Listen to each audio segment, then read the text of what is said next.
Are Depth Guard with Polearms any good? There's a reason this is the capstone, the Tier 5 of Vampire Coast Infantry. That is, they address a problem the rest can't. Elite anti-cavalry and anti-monster work.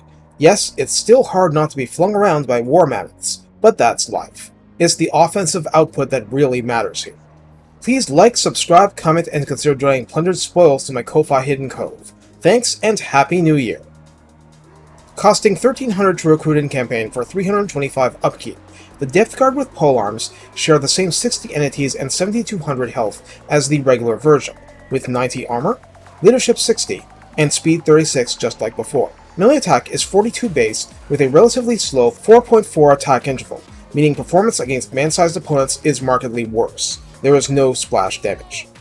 Melee defense is 44 base. Weapon strength is also 44 by default, split between 14 base and 30 armor piercing, modified by a jaw-dropping octopus startling bonus versus large of 28, turning the default 44 into 72 against the likes of Empire Knights and Reichsguard. Charge bonus is 20, which to be perfectly honest is a lot higher than a lot of elite polearm units. I am suitably impressed.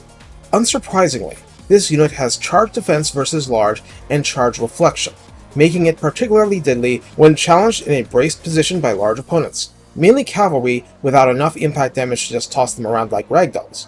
The unit also has the Hunger, slowing the rate at which entities start falling.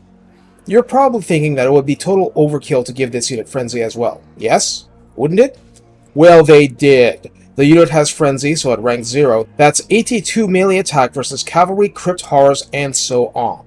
In the Lord Redline skills, held together by screws adds a maximum of plus 6 leadership and plus 6 melee defense, strongly firming up the unit even at rank 0. But, at rank 7, Depth Guard benefit from Deadly March, adding plus 18 armor, plus 8 melee attack, and 15% missile resistance. In the tech tree, Serrated Harpoon adds a blanket plus 3 bonus versus large, with that bonus shared with the Zombie Mob version. Here, it makes the Fierce fiercer.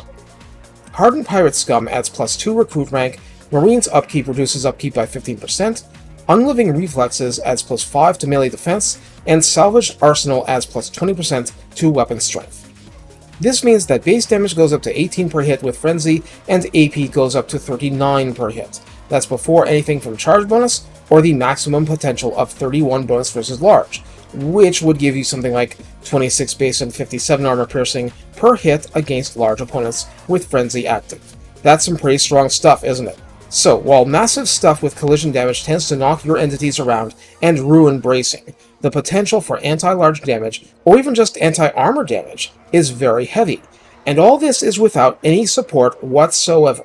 Magic and abilities helping out further is icing on the cake. For blunting enemy momentum, and I mean in a highly literal sense, I recommend anything as cheap as animated hulks and going up to the ideal rotting Prometheans, with gunnery mobs on their backs if possible and within your budget. The faster you can get your Depth Guard focused on killing, the more killing they will do. That's important for getting value out of their presence, but when the chips are down and your lines are filled with Chaos Knights, it's your polearm wielders there to save the night for you. Take care and have fun showing these ogres the depths of your rage.